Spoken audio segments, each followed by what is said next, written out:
नमस्कार दोस्तों, आज हम बात करेंगे भारतीय संविधान में डीपीएसपी के कॉन्सेप्ट को। Directive principle of state policy, राज्य के नीति निर्देशक तत्व क्या होते हैं। तो आइए इन पर नज़र डालते हैं कि डीपीएसपी का उल्लेख है वह भारतीय संविधान में किस रूप में किया गया है और क्यों किया गया है। Directive principle of state policy या राज्य के नीति निर्देशक तत्व। सर्वप्रथम हम बात करेंगे कि इसके स्रोत क्या है, कहां से आए डीपीएसपी संविधान में, क्यों जोड़े गए। मेन बात तो यही है कि संविधान सभा के सदस्यों ने क्यों जोड़ा इनको और कहां से इनका स्रोत दिखाई देता है। तो आइए सर्वप्रथम इसकी चर्चा करते हैं। इसके जो मूल स्रोत हैं डीपीएसपी के, वो हमें सर्वप्रथम देखने को मिलते हैं भारतीय समाज की तात्कालीन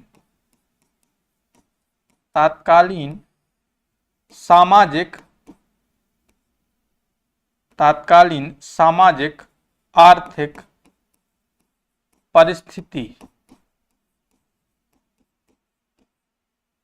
तो तात्कालीन जो परिस्थिति थी वह मांग करती थी कि यदि नवीन संविधान का निर्माण किया जाना है, देश में पहली बार विधि के शासन की स्थापना हो रही है, तो लोगों की महत्वाकांक्षाएं हैं, इस स्वतंत्रता में लोगों की महत्वाकांक्षाएं जुड़ी हुई हैं। और सबसे महत्वपूर्ण बात जो थी यह थी कि लोगों की महत्वाकांक्षाओं की पूर्ति में यह सरकार या ये जो व्यवस्था है वह कैसे सफल रहती है। तो इसको सफल भी बनाना था। ऐसी स्थिति में राज्य को और ज्यादा उदार होना चाहिए, संविधान को और ज्यादा उदार होना चाहिए, जिससे ज्यादा से ज्यादा लोगों का यथाशीघ्र कल्याण सुनिश्चित हो सके, क्योंकि हम लंबे समय से शोषण का शिकार रहे हैं ब्रिटिश राज में।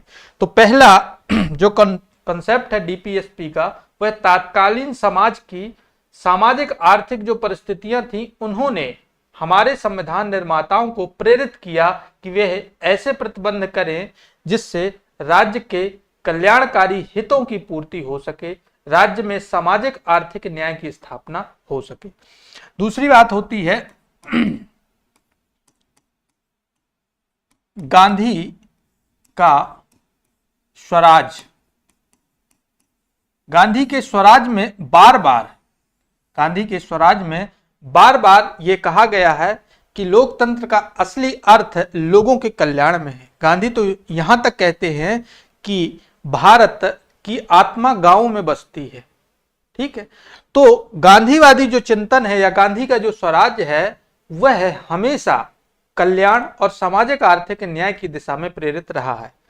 तो उस समय पे संविधान निर्माताओं ने गांधी के चिंतन को यहां पर समाहित किया। हम इसके उपबंध भी अभी पढ़ेंगे। तीसरी बात है कि ये जो डीपीएसपी का कंसेप्ट है कॉन्स्टिट्यूशनली इसको एडॉप्ट करने का, वह कहां से आता है मूल रूप से। तो वह आता है आयरलैंड के संविधान से। आयरलैंड का जो संविधान था, आयरलैंड का संविधान, वहां पर इसी रूप में लिखा है डीपीएसपी। ठीक है, और इस बात की पुष्टि भी किसने करी है, अंबेडकर ने की है। और इस बात की पुष्टि बी.एन. राव ने भी की है। बी.एन. राव ने भी की है, जो संविधान सभा के सलाहकार थे और अंबेडकर ड्राफ्टिंग कमेटी के चेयरपर्सन थे। तो इन्होंने पुष्टि की है कि हमने इसका जो मूल कंसर्न है वह आयरलैंड के संविधान से हमारे संविधान में यह प्रेरित हुआ है। तो प्रेरणा वहां से ली जाती है। इसके अलावा कुछ उपबंध हमने कनाडा के संविधान से लिए हैं। कनाडा का संविधान, और जैसा कि आपको पता होना चाहिए कि कनाडा दुनिया का पहला बहुसंस्कृतिवादी देश बना था। तो इस कनाडा के संविधान से हमने यूसीसी का कॉन्सेप्ट लिया था। यूसीसी का कॉन्सेप्ट, अब जब कनाडा बहुसंस्कृतिवादी देश बना था, तब ऐसी स्थिति में वहां की जो नागरिक स्थिति थी, वहां की जो सामाजिक स्थिति थी, वह समान नागरिक संहिता पर आधारित थी। यानी जो मूल कनाडाई लोग हैं उनके लिए भी वही नागरिक संहिता होगी और जो अदर कल्चर के लोग हैं उनके लिए भी यही व्यवस्था होगी। तो यूसीसी का कंसेप्ट हमने वहां से हमें प्रेरणा मिलती है। ऐसा नहीं है कि हमने वहां का हूबहू उठा लिया था, लेकिन हमने ये माना था कि चूंकि भारत तो जीता जागता उदाहरण है बहुसंस्कृति का, तब ऐसी स्थिति में हमें इस उपबंध को ले लेना चाहिए। लेकिन हमसे पहले ये कनाडा के संविधान में भी था। इसके अलावा एक उपबंध हमें हवाना घोषणा पत्र से मिलता है। घोषणा पत्र से मिलता है 1940 का घोषणा पत्र है, जो अमेरिकी देशों के मध्य हुआ था, जिसमें इस बात को सुनिश्चित किया गया था कि संबंधित देश आपस में एक दूसरे की संप्रभुता का सम्मान करेंगे और विश्वासात्मक इंटरनेशनल रिलेशन को जन्म देंगे। ठीक है, तो हमारा जो आर्टिकल 51 है वह कहीं ना कहीं हवाना घोषणा पत्र से प्रेरित माना जाता है। ठीक है, तो एक उपबंध यहां से हमने लिया और गांधीवादी जो चिंतन है उसको हमने मूलतः जो गांधीवादी चिंतन है उसको हमने विभिन्न उपबंधों में लिया है। अभी हम इसकी आगे चर्चा करेंगे। एक कॉन्सेप्ट और आता है के संथानम प्रस्ताव। तो ऐसा माना जाता है कि संविधान सभा के सम्मुख के संथानम का जो प्रस्ताव है उसने डीपीएसपी को अडॉप्ट करने के लिए प्रेरित किया और ऐसी स्थिति में के संथानम प्रस्ताव में जो उपबंध किया गया वह उपबंध पंचायतों से जुड़ा हुआ था। तो के संथानम प्रस्ताव जो था वह पंचायतों से जुड़ा हुआ उपबंध था। यानी के संथानम प्रस्ताव और इसकी जो प्रेरणा है वह आर्टिकल 14 के रूप में देखी जाती है। इस प्रस्ताव ने आर्टिकल 14 की प्रेरणा दी थी संविधान सभा के सम्मुख। अब यदि बात करें कि निर्माण किसने किया था आखिर डीपीएसपी का, तो आपको पता होगा कि जो मौलिक अधिकारों एवं अल्पसंख्यक अधिकारों से संबंधित जो समिति थी जिसके चेयरपर्सन सरदार वल्लभ भाई पटेल थे, उस समिति के अंतर्गत एक उप समिति थी। तो उसको कहा जाता था कि मौलिक अधिकारों पर उप समिति, और उसके चेयरपर्सन थे जेवी कृपलानी। तो जेवी कृपलानी की अध्यक्षता में मौलिक अधिकारों पर बनी उप समिति ने डीपीएसपी के प्रोविजन का ड्राफ्ट तैयार किया था। तो हमें आपको यह याद रखना है कि मौलिक अधिकारों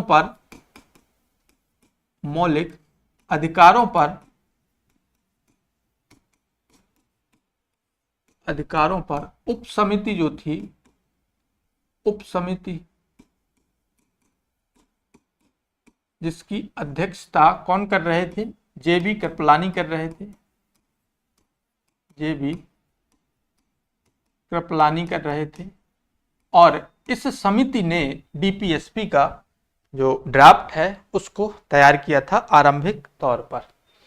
तो ये था कि कैसे निर्माण हुआ, किसने निर्माण किया, क्यों निर्माण किया, इसके स्रोत क्या हैं, इस सारे संदर्भ को आपको समझना है। बहुत ही फैक्चुअल है और इस चीज को आप ध्यान में रखेंगे। एक और प्रोविजन है आपको याद रखना चाहिए कि जो आर्टिकल 39 है यानी 39 है, उसको हमने यूएसएसआर के शासन व्यवस्था से अडॉप्ट किया था। जो वहां साम्यवादी दल की शासन व्यवस्था थी तो हमने इसको वहां से अडॉप्ट किया था। तो कभी अगर पूछा जाता है, सीधे उपबंधों के बारे में ही पूछ लिया जाता है कि इस स्रोत की जानकारी हमें कहाँ मिलती है, तो इस तरीके से आप अपनी बात कर सकते हैं। ठीक है, तो इन मूलभूत बातों को आप याद रखेंगे। अब हम बात करते हैं कि चलो ये डीपीएसपी का कंसेप्ट आ गया संविधान सभा में, लेकिन इसके पहले क्या कोई चर्चा हुई थी भारत में? तो डीपीएसपी में दो बातें और आपको याद रखनी चाहिए। एक बात तो आपको याद रखनी चाहिए बीएन राव की, BN राव, जो कि संविधान सभा के संवैधानिक सलाहकार थे BN राव। और दूसरा आपको याद रखना चाहिए सप्रू समिति, सप्रू समिति 1945 की। तो इन्होंने DPSP के बारे में कुछ उल्लेख किया है। सप्रू समिति तेज बहादुर सप्रू की अध्यक्षता में गठित की गई थी और इसने मौलिक अधिकारों को दो भागों में वर्गीकृत किया था। सप्रू समिति ने मौलिक जो अधिकार थे उसको दो भागों में वर्गीकृत किया था। एक इन्होंने बताया था वाद योग और एक इन्होंने बताया था गैरवाद योग। गैरवाद योग, ठीक। वाद योग के अंतर्गत इन्होंने मौलिक अधिकार बताए, फंडामेंटल राइट, जो 12 से लेकर 35 तक जिनका उल्लेख संविधान में है। और गैरवाद योग के अंतर्गत इन्होंने नीति निर्देशक तत्व बताए।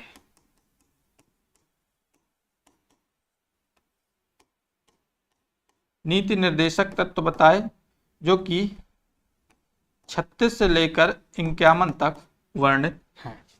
तो इन्होंने इस तरीके से नागरिकों के अधिकारों का क्या किया, वर्गीकरण किया। इन्होंने बात की नागरिक अधिकारों की और नागरिक अधिकारों में इन्होंने बताया कि संविधान में दो प्रकार के अधिकार होने चाहिए, एक वाद योग, ठीक है, और एक गैरवाद योग। तो वाद योग अधिकारों को इन्होंने मौलिक अधिकार बताया और गैरवाद योग अधिकारों को इन्होंने नीति निर्देशक तत्व बताया, ठीक है। फिर जब संविधान सभा का गठन हुआ तब ऐसी स्थिति में BN राव आए। उन्होंने इनको न्यायोचित एवं गैर न्यायोचित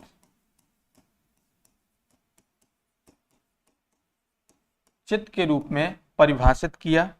न्यायोचित में इन्होंने मौलिक अधिकार बताया,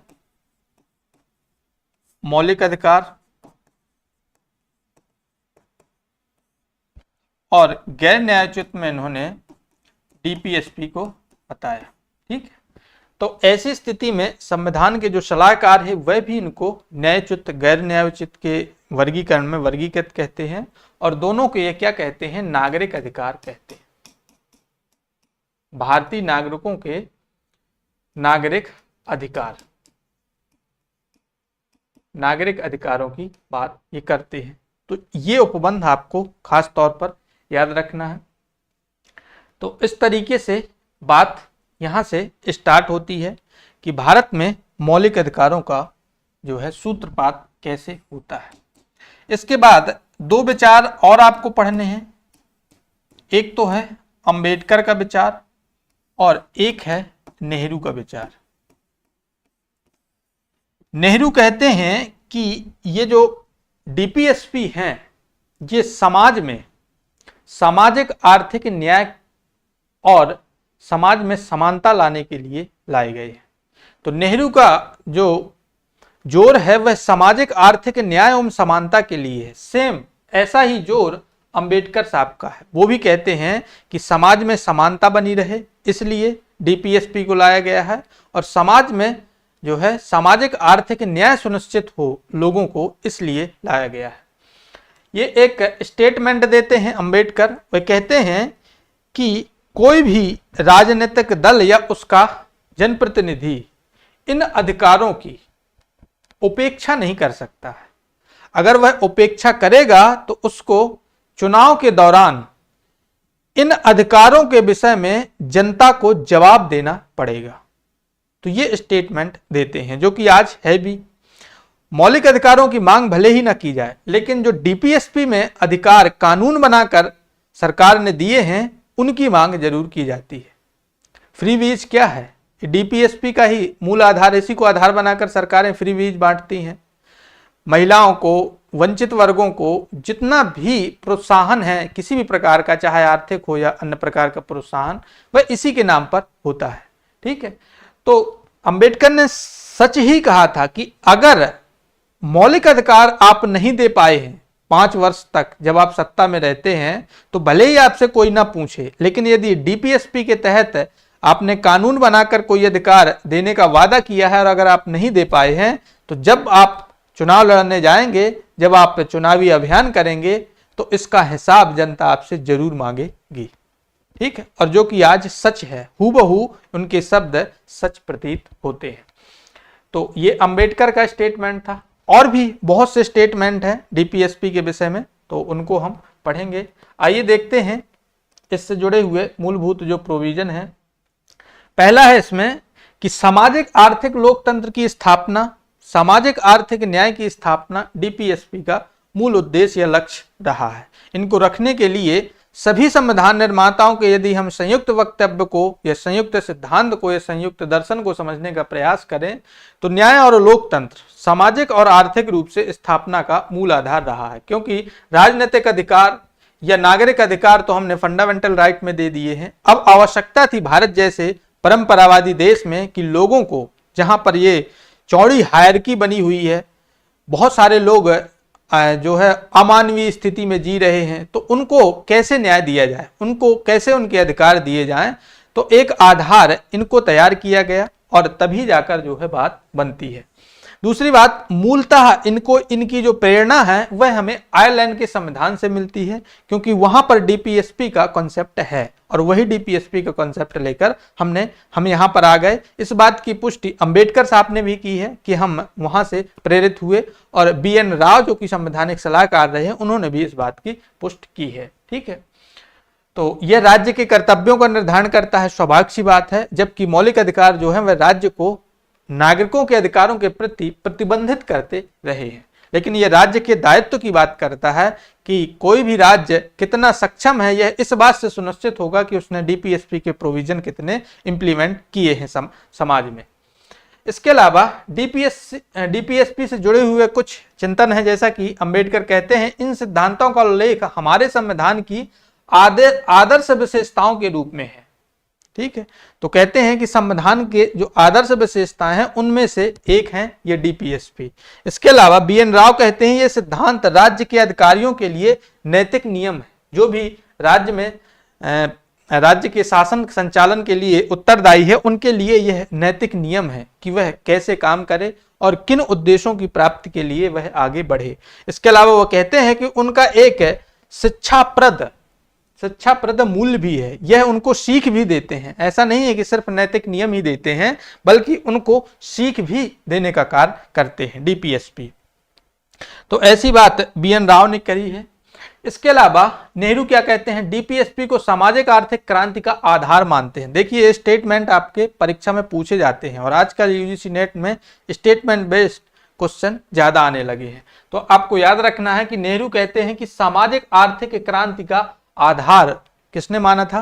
पंडित नेहरू ने माना था, और तर्क दिया था कि यह सिद्धांत भारत जैसे विकासशील देश में सामाजिक समानता और आर्थिक न्याय सुनिश्चित करने के लिए आवश्यक है। नेहरू डीपीएसपी को मौलिक अधिकारों के पूरक बताते हैं। तो आपसे पूछा जाएगा कि किसने डीपीएसपी को मौलिक अधिकारों का पूरक बताया है। ठीक है, तो ऐसे स्टेटमेंट से आप अवेयर रहिएगा, बहुत जरूरी है। के एम मुंशी कहते हैं डीपीएसपी को राज्य की आत्मा, के एम मुंशी ने, इन्होंने क्या कह दिया, राज्य की आत्मा कह दिया है।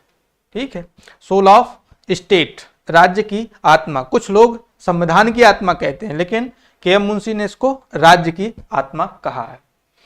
यह सिद्धांत सरकार को नैतिक और सामाजिक दायित्वों की याद दिलाते हैं। के एम मुंशी ऐसा स्टेटमेंट देते हैं। इसके अलावा एच.वी. कामत संविधान सभा के सदस्य रहे, उन्होंने कहा संविधान का नैतिक ढांचा है। डीपीएसपी उन्होंने क्या कहा था, संविधान का नैतिक ढांचा। तो कौन कहता है संविधान का नैतिक ढांचा?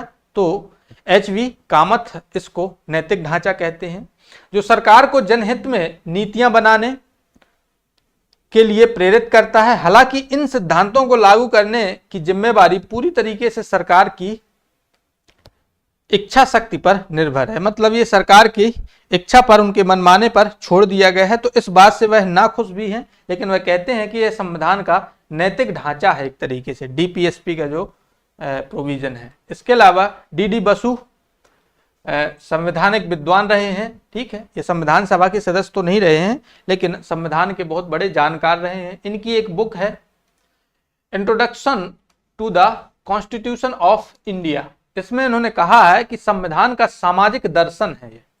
तो सामाजिक दर्शन किसने कहा? सामाजिक दर्शन डीडी बसु ने कहा। उन्होंने कहा कि यह सिद्धांत भारतीय संविधान को एक कल्याणकारी राज्य की दिशा में ले जाते हैं। इसके अलावा हंसराज खन्ना न्यायमूर्ति रहे हैं सुप्रीम कोर्ट के। इन्होंने कहा है मौलिक अधिकारों के साथ संतुलन बनाने वाला, उन्होंने माना है कि ये डीपीएसपी के जो प्रोविजन है वह मौलिक अधिकारों के साथ संतुलन बनाने वाले हैं। उन्होंने कहा कि डीपीएसपी और मौलिक अधिकार मिलकर संविधान का सामाजिक आर्थिक लक्ष्य प्राप्त करते हैं, ठीक है। तो संविधान का जो सामाजिक आर्थिक लक्ष्य है वह डीपीएसपी और फंडामेंटल राइट, ये दोनों मिलकर प्राप्त करने में सहयोगी हैं। इसके अलावा लोकनाथ मिश्र ये संविधान सभा के सदस्य रहे। उन्होंने कहा कि आदर्शवादी सुझाव हैं, ये जो डीपीएसपी हैं ये कुछ नहीं है, सिर्फ आदर्शवादी सुझाव हैं, आइडियल जो है सजेशन है। उन्होंने तर्क दिया कि बिना कानूनी प्रवर्तन के ये सिद्धांत केवल शुभकामनाएं मात्र हैं। ऐसा लगता है इनके अनुसार कि संविधान सभा के सदस्यों ने सिर्फ शुभकामनाएं सरकार को दे दी हैं कि ये भी आप कर लेना, इसके लिए आपको बधाई हो, ठीक है। तो आदर्शवादी सुझाव, शुभकामनाएं कौन कहता है? लोकनाथ मिश्र कहते हैं। उन्होंने अनुच्छेद 44 को समान नागरिक संहिता जैसे सिद्धांतों को लागू करने की आवश्यकता पर विशेष जोर दिया था, ध्यान रखना। तो कौन से संविधान सभा के सदस्य थे जिन्होंने आर्टिकल 44 को इंप्लीमेंट करने पर विशेष जोर दिया था संविधान सभा में? तो ये लोकनाथ मिश्रा रहे हैं। इन्होंने शुभकामनाएं बताया डीपीएसपी को और आदर्शवादी सुझाव भी बताया था। ए.के. अय्यर न्यायमूर्ति सुप्रीम कोर्ट के जज रहे हैं। संविधान का सामाजिक विवेक है। इन्होंने क्या बताया कि डीपीएसपी जो है वह संविधान का सामाजिक विवेक है, ठीक है। तो ऐसी बात इन्होंने की। उपेंद्र बख्शी क्या कहते हैं? संवैधानिक विद्वान है, डीडी बसु के समान। उन्होंने कहा कि भारत की सामाजिक आर्थिक परिवर्तन की प्रक्रिया का आधार है, यानी आगामी वर्षों में जो भी भारत में सामाजिक आर्थिक परिवर्तन होगा वह इन्हीं सिद्धांतों के अनुरूप होगा। इन सिद्धांतों को जहां तक लागू किया जाएगा परिवर्तन वहीं तक होगा। तो उन्होंने सामाजिक आर्थिक परिवर्तन का आधार बता दिया। कुछ लोग इनकी आलोचना भी करते हैं डीपीएसपी की, और वह आलोचकों में से हैं एक जेसी जौहरी हैं। उन्होंने कहा कि संविधान का सजावटी हिस्सा है, वही हिस्सा है जिसको आपने मेकअप कर लिया है। तो पूरा संविधान बनाने के बाद कुछ मेकअप किया गया संविधान का, और वही मेकअप जो है वह संविधान का सजावटी हिस्सा, इन्होंने जौहरी साहब ने बोला है। के संथामन कहते हैं कि डीपीएसपी जो है वह संवैधानिक संघर्ष का कारण बताया है। उन्होंने कहा कि डीपीएसपी की आवश्यकता नहीं थी, डीपीएसपी लाए गए हैं तो ये निश्चित रूप से आगे चलकर संवैधानिक संघर्ष का कारण बनेंगे। विभिन्न जो एजेंसियां हैं, कार्यपालिका, न्यायपालिका और विधायिका, उनके बीच संघर्ष होगा, ठीक है, शक्ति संतुलन बिगड़ेगा। तो ऐसी बात है कि संथानम ने की है। टीटी कृष्णाचारी कहते हैं कि डीपीएसपी को भावनाओं का कचरा, इसने क्या कहा था? भावनाओं का कचरा पात्र, इन्होंने डस्टबिन कहा था, ठीक है। तो टीटी कृष्णाचारी हैं, ध्यान रहे, यह है ड्राफ्टिंग कमेटी के मेंबर भी रहे हैं टीटी कृष्णाचारी। नसरुद्दीन है संविधान सभा के सदस्य। उन्होंने कहा था कि डीपीएसपी को नए साल के संकल्पों की तुलना की, नए साल के संकल्प, जैसे कि 1 जनवरी आती है, हम लोग नए नए संकल्प लेते हैं, इस साल हम ऐसा करेंगे, इस साल ऐसा नहीं करेंगे, इस साल इन लक्ष्यों की प्राप्ति करेंगे। और जब पहला दिन यानी 1 जनवरी निकल जाती है तो 2 जनवरी को हम 1 जनवरी को जो हमने संकल्प लिए थे वो भूल जाते हैं। तो उन्होंने कहा कि ये नए साल के संकल्प हैं जो कि अगले 2 जनवरी को क्या हो जाएंगे? समाप्त हो जाएंगे। तो ऐसी आलोचना नसरुद्दीन करते हैं, संविधान सभा के सदस्य रहे हैं। आइवर जेनिंग ब्रिटिश विद्वान रहे हैं। इन्होंने क्या कहा कि डीपीएसपी को पवित्र आकांक्षाएं कहा। इनका मानना था कि डीपीएसपी के लिए, डीपीएसपी का जो निर्माण किया गया है directive principle of state policy का, तो उसके लिए ये कहते हैं आइवर जेनिंग कि जब संविधान निर्माता बहुत अच्छे उपबंध करके थक गए तब ऐसी स्थिति में वह संतुष्ट हो गए कि अब हमारा संविधान बेहतर है। तो संतुष्ट हुआ इंसान बाद में कुछ मीठा खाता है, तो वो कह रहे हैं कि यही मीठा खाने के क्रम में इन्होंने डीपीएसपी रख दिए। ठीक है, कि जब ये आत्माएं तृप्त हो गई लिख लिख कर, तब ऐसी स्थिति में अंत में कुछ मीठा हो जाए तो चलो डीपीएसपी रख देते हैं। तो इस तरीके से आलोचना करते हैं। ठीक है, और ये कहते हैं कि 19वीं सदी के इंग्लैंड के राजनीतिक जो दर्शन थे, 19वीं सदी के इंग्लैंड के जो राजनीतिक दर्शन थे, उन्हीं को इसमें समाहित कर लिया है। वो तो यहां तक कहते हैं कि सिडनी वेब और ब्रिटिश वेब की जो आत्माएं हैं वह भारतीय डीपीएसपी में प्रवेश कर गई हैं। तो सिडनी वेब और ब्रिटिश वेब की जो आत्माएं हैं उसके बारे में इन्होंने बताया कि इसकी आत्माएं यहाँ पर हो गई हैं। वो बहुत बड़े समाजवादी विचारक थे, सिडनी वेब और ब्रिटिश वेब। तो उन्होंने कहा कि इनकी आत्माएं ही यहाँ पर समाहित हो गई हैं। तो ब्रिटिश समाजवाद का बहुत बड़ा विचारक उनको कहा जाता है। तो इसलिए जो सर आइवर जेनिंग्स हैं, उन्होंने डीपीएसपी को ये टिप्पणी की। इसके अलावा पुण्य आत्माओं की महत्वाकांक्षा भी इन्होंने बताया, या पवित्र आत्माओं की महत्वाकांक्षा। और इन्होंने फेबियन समाजवाद, ये कहते हैं कि ये समाजवादी विचार नहीं है बल्कि फेबियन समाजवादी विचार है। फेबियन समाजवाद क्या है, इसकी चर्चा हमने विचारधाराओं में विस्तृत रूप से की थी। तो इसमें यह माना जाता है कि जो ब्रिटिश व्यवस्थाओं के अनुरूप समाजवाद विकसित हुआ था, उसको उन्होंने फिलहाल फेबियन समाजवाद उन्होंने कहा था। ठीक है, तो ये बात करते हैं। इसके अलावा केसी वेयर भी कुछ टिप्पणी करते हैं। केसी वेयर कहते हैं कि डीपीएसपी उद्देश्यों और आकांक्षाओं का घोषणा पत्र है। जो हमारे शीर्ष उद्देश्य हैं और जो हमारी आकांक्षाएं हैं उसका घोषणा पत्र मात्र है, और इसमें कानूनी कोई अधिकार नहीं दिए गए हैं। इन्होंने कहा कि यह नैतिक उपदेश भी है। ठीक है, तो डीपीएसपी को उन्होंने नैतिक उपदेश भी कहा। तो ये आपको टर्मिनोलॉजी सिर्फ याद करना है कि कौन क्या कह रहा है। ठीक है, और बाकी इस पर ज्यादा आपको रिसर्च नहीं करना है। केटी साय की भी टिप्पणी महत्वपूर्ण है। इन्होंने कहा कि यह एक ऐसे बैंक का चेक है जो बैंक क्या होने वाला है, जो केवल बैंक की सुविधा के अनुसार ही भुनाया जा सकता है। जब बैंक की सुविधा होगी, उसके पास पैसे होंगे, तभी भुनाया जा सकता है। तो इन्होंने एक बैंक का चेक भी इसको डीपीएसपी को बताया था। इसके अलावा इन्होंने कहा कि पवित्र अति संयुक्ति है। केटी साय क्या कहते हैं, पवित्र अति संयुक्त कहते हैं। और इसके अलावा इनके गैर न्यायिक होने के क्रम में भी यह टिप्पणी करते हैं और बताते हैं कि शोकेस के सजावट हैं ये, जैसे कि गुलदस्ता शोकेस में रख दिया जाता है, उसके सजावट है। तो इस तरीके से कुछ आलोचनाएं भी की गई हैं और कुछ अच्छे बात भी यहाँ पर बोली गई है, तो कुछ विचारकों का। तो एक बार इसको और हम रिवाइज कर लेते हैं। डी बसु अपनी पुस्तक में संविधान का सामाजिक दर्शन बताते हैं। इसके अलावा हंसराज खन्ना न्यायमूर्ति हैं, मौलिक अधिकारों के साथ संतुलन बनाने वाला और संविधान का सामाजिक आर्थिक लक्ष्य बताते हैं। लोकनाथ मिश्रा इसको आदर्शवादी सुझाव और शुभकामनाओं के रूप में बताते हैं। इसके अलावा A.K. अय्यर इसको संविधान का सामाजिक विवेक बताते हैं। इसके अलावा उपेंद्र बख्शी भारत की सामाजिक आर्थिक परिवर्तन की प्रक्रिया का आधार बताते हैं। इसके अलावा आलोचना करने वाले लोग J.C. जौहरी कहते हैं संविधान का सजावटी हिस्सा है।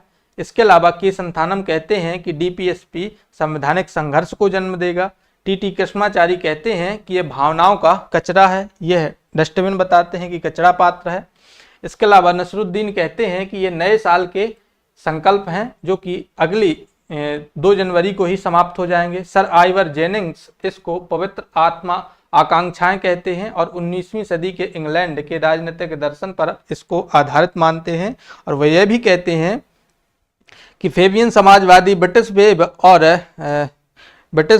और इसके अलावा सिडनी वेब की आत्मा डीपीएसपी में बसी हुई है। इसके अलावा केसी वेयर भी कहते हैं कि उद्देश्यों और आकांक्षाओं का ये घोषणा पत्र है। केसी वेयर ये भी कहते हैं कि यह सिर्फ नैतिक उपदेश है।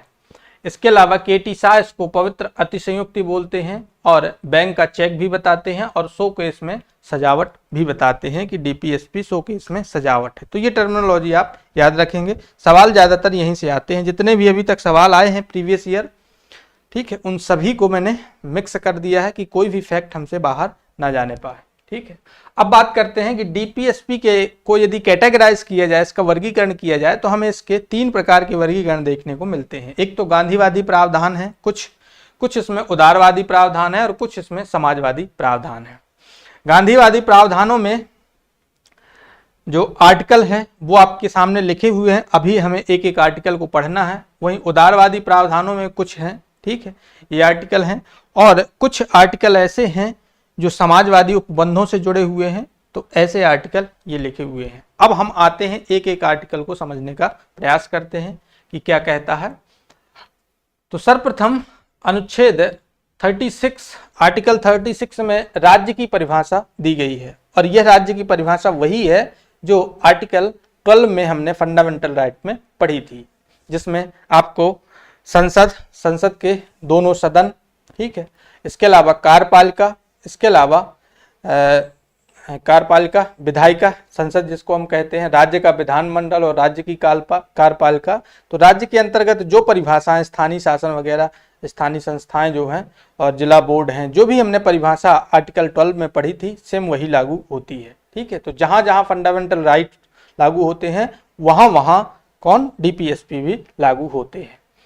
इसका अगला आर्टिकल कहता है कि राज्य के निर्देशक तत्व न्यायालय में प्रवर्तनीय नहीं है, यानी कोई चुनौती नहीं दे सकता कि जो फंडामेंटल राइट्स में जो राइट दिए गए हैं तो न्यायालय में पहुंच जाते हैं उल्लंघन के लिए।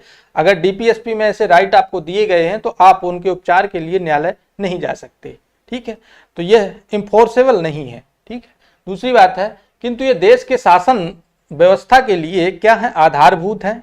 तो ध्यान रखिएगा, यह है आधारभूत है, यानी मौलिक हैं ये, लेकिन मौलिक होने के साथ साथ ये न्यायालय में प्रवर्तनीय नहीं है, बाध्यकारी नहीं है राज्य के लिए कि वो देगा ही, वह अपने संसाधनों के लिहाज से कानून बनाकर देगा, आप उसके ऊपर क्लेम नहीं कर सकते हैं। ठीक है, तो कार्यपालिका के कर्तव्यों को दिशा निर्देश देने का प्रावधान भी ये करते हैं। इसके अलावा आर्टिकल 38 कहता है राज्य लोक कल्याण की आवृत्ति के लिए सामाजिक व्यवस्था बनाएगा।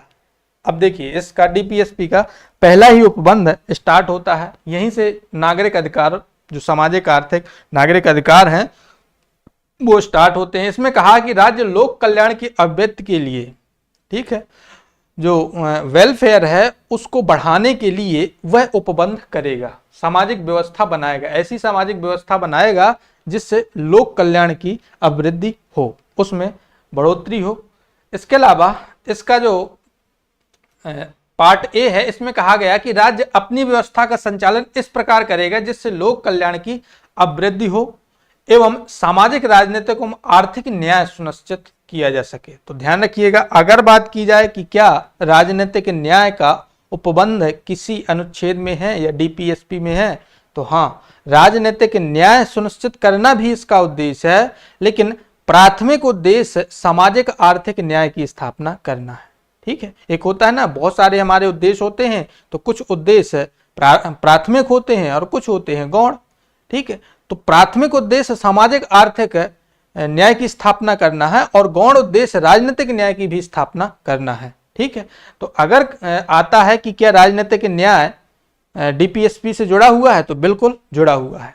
ठीक है, अगली बात करते हैं कि राज्य आय, अवसर एवं सुविधाओं में व्याप्त सामाजिक असमानताओं को दूर करने का क्या करेगा, प्रयास करेगा, कि जो भी असमानताएं हैं उनको दूर किया जाए। इस उपबंध को 44th अमेंडमेंट एक्ट 1978 में इसको ऐड किया गया था, यह मूल रूप से संविधान में नहीं था।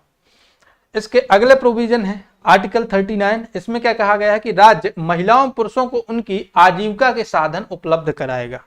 देखिए, यहाँ पर जो जेंडर डिस्क्रिमिनेशन है वो नहीं है, यहाँ पर कहा गया है कि स्पष्ट रूप से महिलाएं और पुरुषों दोनों को उनकी आजीविका के लिए पर्याप्त साधन मुहैया कराएगा, बेरोजगार न रहे। आज देश भर में जो बेरोजगारी है वह कहीं ना कहीं इस अधिकार का उल्लंघन है, क्योंकि चूंकि ये अधिकार फंडामेंटल राइट नहीं है, इसलिए सरकार पर केस नहीं किया जा सकता, लेकिन सरकार जो है वर्तमान में वह नागरिक अधिकार का उल्लंघन कर रही है। लोगों को आजीविका जुटाने का अधिकार है और यह हमारे मौलिक अधिकारों के गैर न्यायोचित या गैर वाद योग्य अधिकारों में शामिल है। ठीक है, तो इसका उपबंध है, इसके 6 भाग हैं मूल रूप से इसके 5 भाग थे, लेकिन इसका एक और भाग 42वें अमेंडमेंट के थ्रू जोड़ा गया था। पहला भाग है, ये पहले से भी था लेकिन इसमें कुछ संशोधन किया गया है। यथा संशोधित भाग है 39A। इसमें है राज्य समान न्याय व्यवस्था की गारंटी प्रदान करेगा, विधिक वंचन से संरक्षण प्रदान करने के लिए राज्य निःशुल्क विधिक सहायता प्रदान करेगा। इसको 42वें अमेंडमेंट के थ्रू 1976 में इसको ऐड किया गया था। इसका दूसरा भाग है कि राज्य भौतिक संसाधनों के उचित वितरण एवं स्वामित्व को निर्धारित करेगा। कहीं ऐसा तो नहीं है कि अडानी अंबानी का ही हित हो रहा है, बाकी लोग क्या जा रहे हैं, खाई में जा रहे हैं। तो इसको सुनिश्चित करने के लिए जो है राज्य को यह दायित्व दिया गया है। इसके अलावा राज्य प्राकृतिक संसाधनों एवं धन एवं पूंजी के केंद्रीकरण को रोकने का भी प्रयास करेगा। ठीक है, भौतिक संसाधन के उचित वितरण यानी राज्य द्वारा जो वितरण किया जाएगा उसको सुनिश्चित करेगा और केंद्रीकरण को रोकेगा। अगर राज्य में प्राकृतिक संसाधनों धन एवं पूंजी का केंद्रीकरण हो रहा है, भले ही वह राज्य नहीं कर रहा है, तो अगर हो भी रहा है तब भी उस केंद्रीकरण को रोकने का कार्य भी यह करेगा। ठीक है, तो अपने संसाधनों से उचित वितरण करेगा जिससे असमानता ना हो, और यदि असमानता बढ़ रही है तो उसको रोकने का भी कार्य राज्य करेगा। तो ये डीपीएसपी का तीसरा मतलब आर्टिकल 39 का तीसरा क्लॉज है। इसका चौथा जो भाग है वह कहता है कि राज्य महिलाओं और पुरुषों को समान कार्य के लिए समान वेतन सुनिश्चित करेगा। कि ऐसा नहीं है कि एक ही कार्य महिला कर रही है तो उसको कम वेतन मिल रहा है, एक वही कार्य अगर पुरुष कर रहा है तो उसको ज्यादा वेतन मिल रहा है। नहीं, यदि समान कार्य है, कार्य की सामान्य दशाएं हैं, ठीक है, और गुणात्मक और मात्रात्मक रूप से कार्य बिल्कुल समान है, तब ऐसी स्थिति में महिलाओं पुरुषों के मध्य वेतनमान में किसी भी प्रकार की जो है कमी नहीं हो सकती, कमी या वृद्धि नहीं हो सकती कि एक को कम मिले और दूसरे को ज्यादा मिले।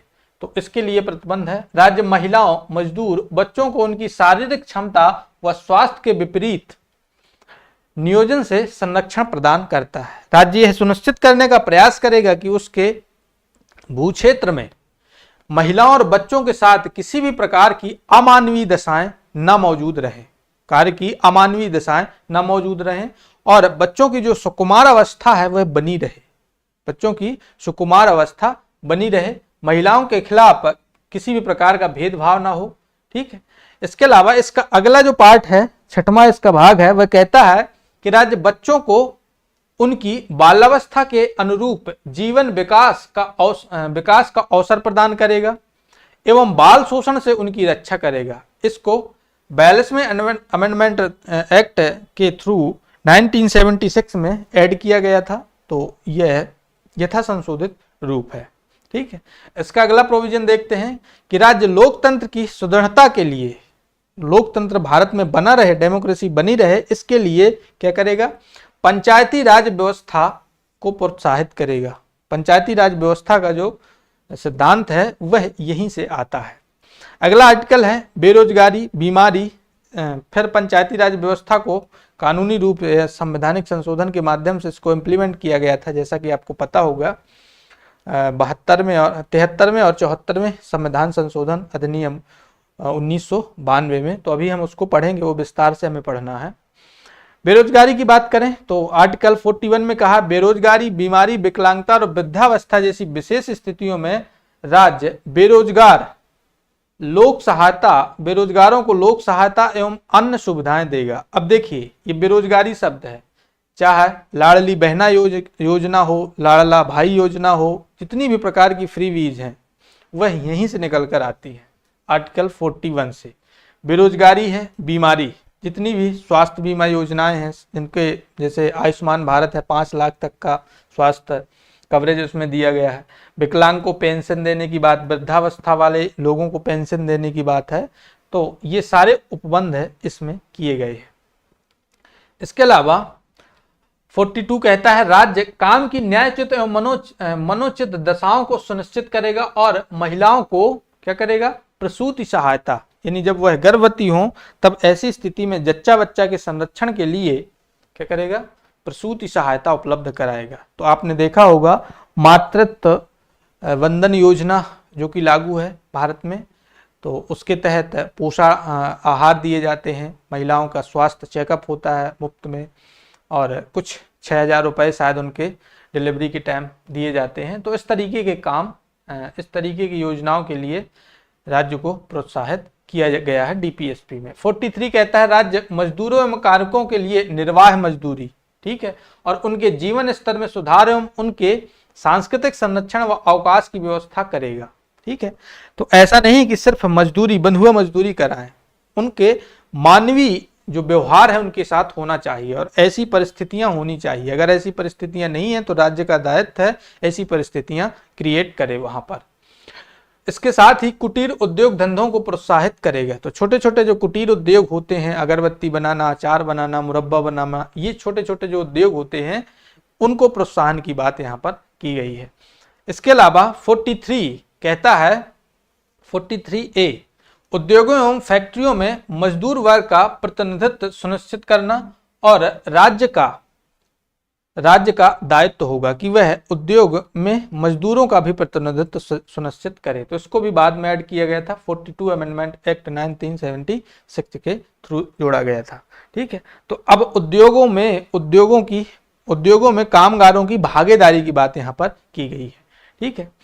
अब 43B कहता है कि राज्य सहकारी संस्थाओं के स्वैच्छिक गठन, संचालन, प्रबंधन और नियंत्रण को सुनिश्चित करेगा। इसको भी 97th अमेंडमेंट एक्ट 2011 के थ्रू जोड़ा गया था। तो जो देश भर में सहकारिता है उसको संवैधानिक बनाया गया, सहकारिता को, और देश भर में विभिन्न प्रकार की सहकारिताएं संचालित हैं, चाहे वह मत्स्य पालन से जुड़ी हुई हो, डेयरी से जुड़ी हुई हो, पशुपालन से जुड़ी हुई हो, मुर्गी पालन से जुड़ी हुई हो। तो विभिन्न प्रकार की सहकारिताएं और उन सहकारी समितियों का भी गठन किया गया है जो उनके संचालन के लिए उत्तरदायी हैं। इसके अलावा अगला है समान नागरिक संहिता की बात की गई है। तो अभी एक ही राज्य है गोवा जिसने समान नागरिक संहिता को लागू किया है। उत्तराखंड ने भी इसका जो कानूनी काम है वो कर लिया है। तो इसका मतलब क्या होता है यूसीसी का? तो यूसीसी का मतलब होता है कि विवाह, तलाक, उत्तराधिकार, पालन पोषण आदि सिविल प्रकृति के मामलों में पूरे देश में सभी धर्मों, संप्रदायों होती एक समान कानूनों की उपलब्धता हो, ठीक है। तो जैसा कि मैंने आपसे बताया था कि जब बहुसंस्कृतियों को अपने समाज में समाहित करना होता है, सभी संस्कृतियों को बनाए रखना होता है, तब ऐसी स्थिति में हमें यह सुनिश्चित करना होता है कि हमारा देश सांस्कृतिक रूप से सैलेड बाउल हो, एक सलाद का टोकरे के समान दिखे, जिसमें एक गुलदस्ते के समान दिखे, जिसमें सारे पुष्प स्वतंत्र रूप से खिल रहे हों। तो इसी भावना को आधार बनाकर ये उपबंध जो है किया गया था। तो यूसीसी वही है कि एक ऐसी व्यवस्था की जाए जिसमें नागरिकों के बीच किसी भी प्रकार का भेदभाव ना हो और उनके धार्मिक हितों के विपरीत भी कोई कार्य ना हो। तो ऐसे संतुलन की बात यूसीसी में की जाती है। इसके अलावा इसमें जो काम आगे किया गया, हिंदू विवाह अधिनियम 1955 लाया गया था, ठीक है। तो इसके लिए जितने भी हिंदू वर्ग है, जो कि मैंने आपको बताया था कि हिंदुओं में कौन कौन आता है, फंडामेंटल राइट्स में जब हम पढ़ रहे थे, तो जो धार्मिक स्वतंत्रता के अधिकार पढ़ रहे थे, तो उसमें मैंने बताया था कि हिंदुओं की कैटेगरी में कौन आता है। तो उसके तहत एक कानून बनाया गया था, उसीलिए मुस्लिम पर्सनल लॉ बोर्ड भी बनाया गया था। तो अलग अलग यहाँ समुदायों को बनाया गया था, लेकिन इसी को समाप्त करने की बात यूसीसी में की जाती है कि क्यों हिंदू, क्यों मुस्लिम, ठीक है। जब नागरिक समान है तब ऐसी स्थिति में समान नागरिक संहिता लागू होनी चाहिए, ठीक है। और यह नागरिक संहिता लागू होने में किसी भी धर्म का अनहित ना हो, धर्म उसका रिलीजियस हर्ट ना हो, ठीक है। तो इसकी भी संतुलन बनाने का प्रयास यहाँ पर किया जाता है, ठीक है। तो मुस्लिम पर्सनल लॉ बोर्ड है जो वह भी बनाया गया था 1937 में, तो उसी को यहाँ पर लागू किया गया है और हिंदुओं के लिए हिंदू विवाह अधिनियम बनाया गया था, ठीक है। साहिबानो केस 1985 में सुप्रीम कोर्ट में साहिबानो जब गई ट्रिपल तलाक का मुद्दा लेकर, तब ऐसी स्थिति में सुप्रीम कोर्ट ने स्टैंड लिया और महिला अधिकारों को प्राथमिकता दी। तब ऐसी स्थिति में यहाँ है कि सुप्रीम कोर्ट ने न केवल भरण पोषण अधिकार अधिनियम को मुस्लिम महिलाओं से जोड़कर निर्णय दिया, अपितु सरकार को भी नागरिक मामलों में विशेष रूप से भरण पोषण व तलाक को लेकर कानून लाने के लिए भी निर्देश दिया।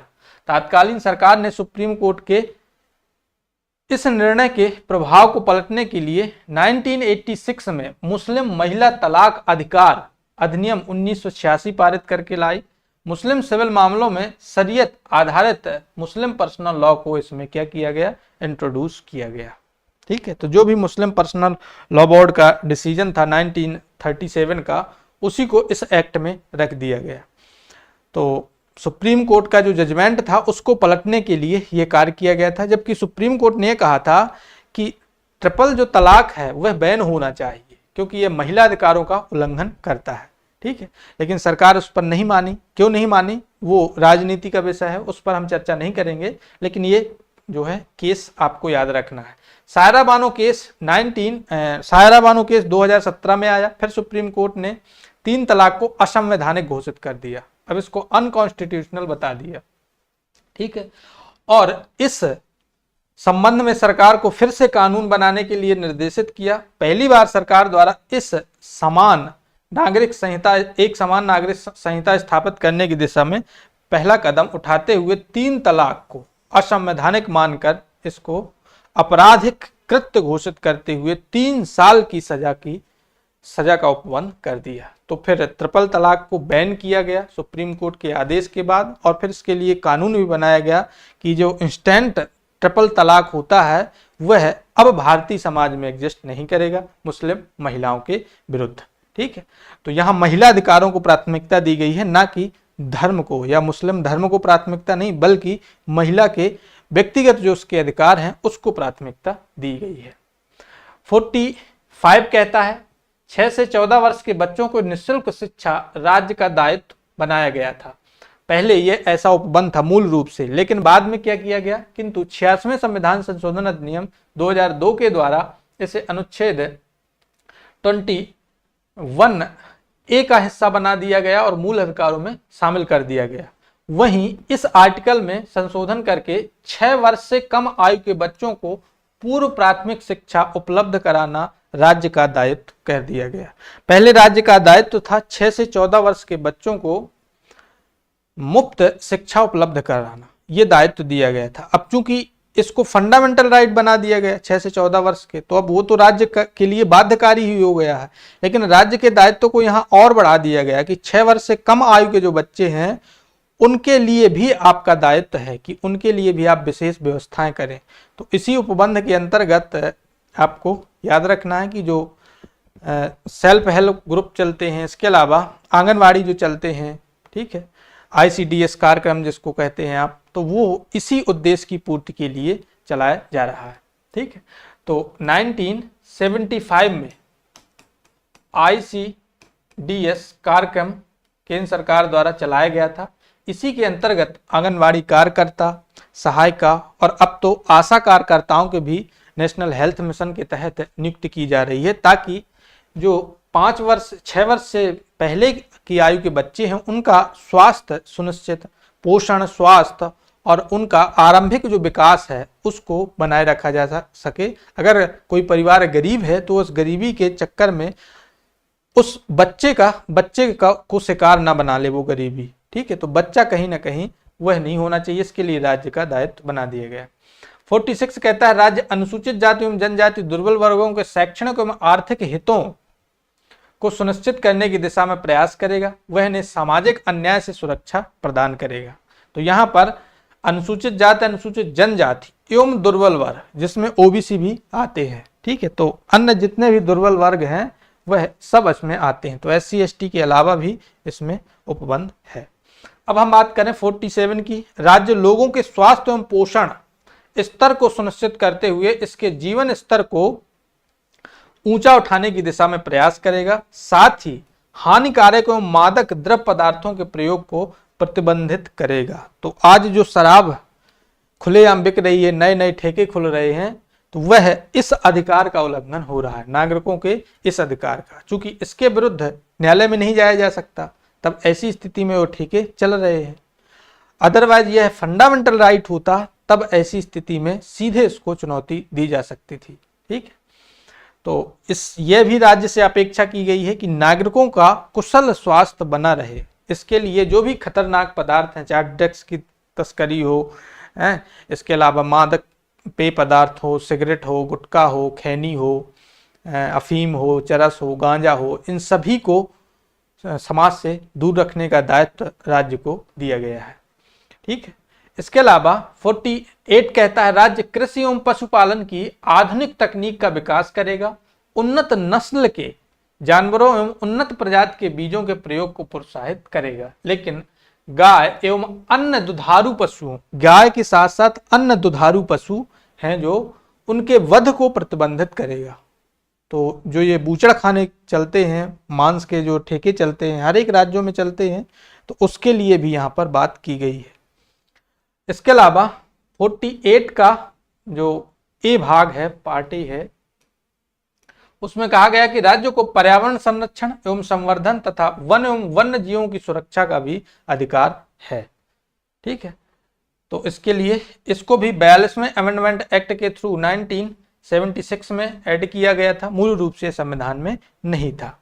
49 कहता है राज्य ऐतिहासिक धरोहर एवं राष्ट्रीय स्मारकों एवं स्थानों को सुरक्षा प्रदान करेगा। तो जैसे ताजमहल, लाल किला, जितने भी हमारी धरोहर है और जो हमारे स्मारक हैं, उनका संरक्षण करने का दायित्व भी राज्य का है।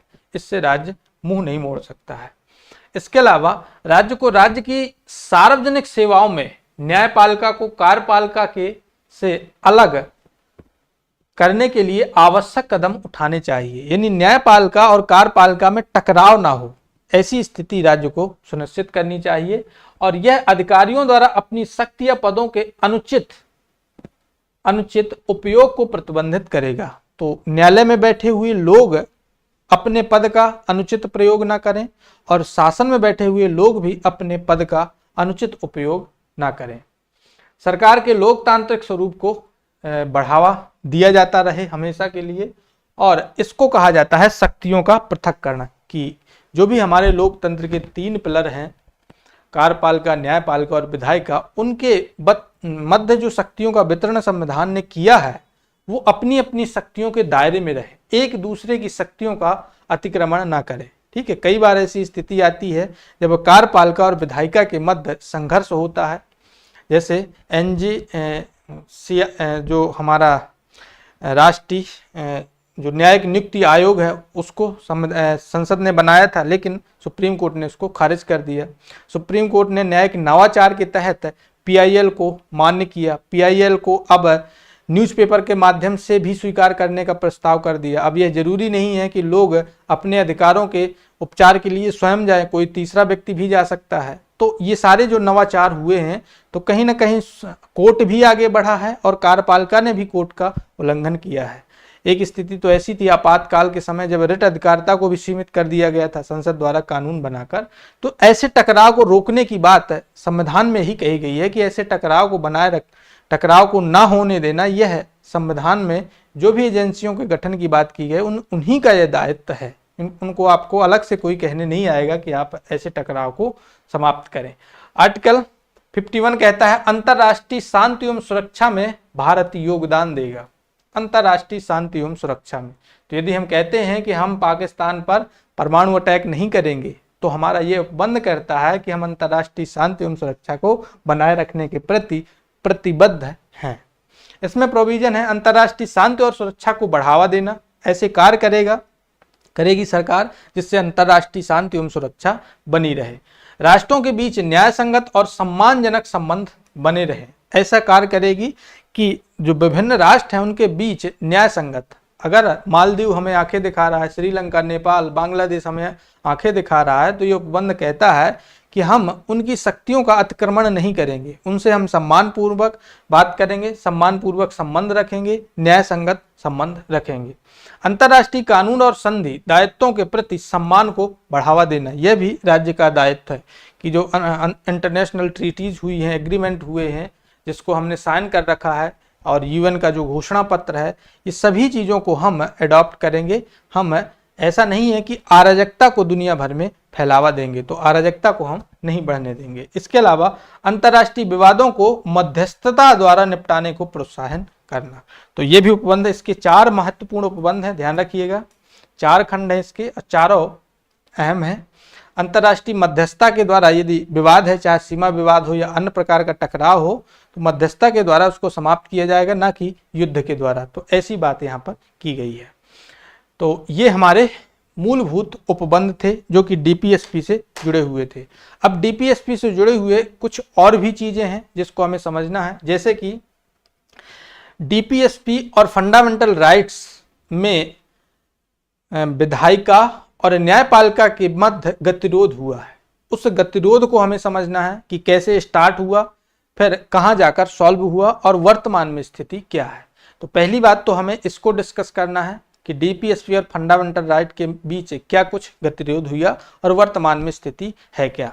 दूसरी बात हमें यह भी समझना है कि डीपीएसपी और फंडामेंटल राइट के मध्य क्या समानताएं हैं और क्या विषमताएं हैं, तो इनमें अंतर को भी हमें समझना है।